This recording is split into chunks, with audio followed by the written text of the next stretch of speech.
Hello guys, today I'm gonna tell you what you should do before the first use in the Bosch oven HBA.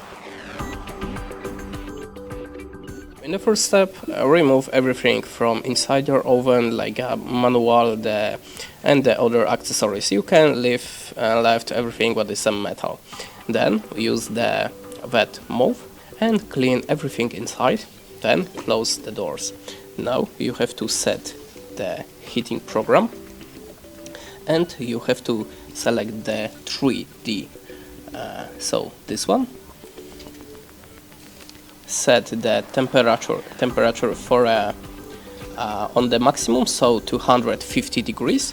Then set the time for 1 hour. After the 1 hour, you can clean again with the mop everything inside, and you can use your oven normally. That's it. Thanks for watching. Leave us a like or comment, and goodbye.